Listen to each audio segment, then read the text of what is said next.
Pertama, kita harus lurusin dulu nih, apa yang dimaksud dengan outsourcing atau alih daya. Jadi gini, outsourcing itu sistem di mana perusahaan nyerahin sebagian kerjaannya ke pihak ketiga. Biasanya ke perusahaan yang emang khusus nyediain tenaga kerja di bidang tertentu, coy. Artinya yang ngerjain tugas itu bukan lagi karyawan langsung dari perusahaan utama, tapi orang-orang yang statusnya dipinjem dari perusahaan lain. Dan secara teknis, praktik kayak gini sah-sah aja, bahkan kelihatannya lebih profesional. Karena ya masing-masing pihak fokus di spesialisasinya. Biasanya kerjaan yang dialihdayakan ini adalah kerjaan-kerjaan yang dianggap bukan inti bisnis. Istilah kerennya non-core lah. Contohnya yang sering kita lihat ada security, cleaning service, call center, operator, sampai beberapa bagian administrasi dan masih banyak lagi.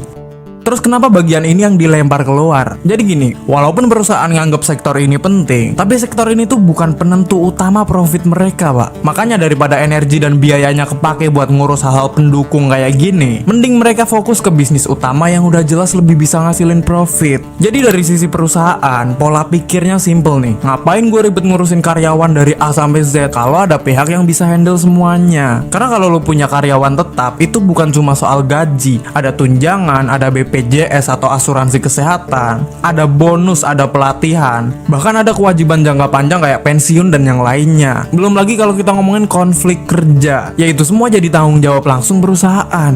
Nah, outsourcing ini kayak jalan pintas buat mindahin beban itu ke pihak lain. Jadi dengan sistem outsourcing, urusan-urusan suportif kayak rekrutmen, pelatihan, gaji, sampai problem karyawan, itu semua jadi tanggung jawab perusahaan outsourcing, coy. Dan jujur, dari segi bisnis ini kelihatannya cakep banget. Lebih praktis, lebih hemat, dan yang paling penting lebih fleksibel. Kalau lagi butuh banyak tenaga kerja tinggal nambah, kalau lagi sepi tinggal dikurangin tanpa harus ribet PHK langsung. Jadi dari sisi kedua perusahaan ini, perusahaan utama dan perusahaan penyedia jasa outsourcing, ini tuh win-win solution. Perusahaan utama bisa lebih efisien, lebih fleksibel, perusahaan jasa outsourcing bisa dapet duit.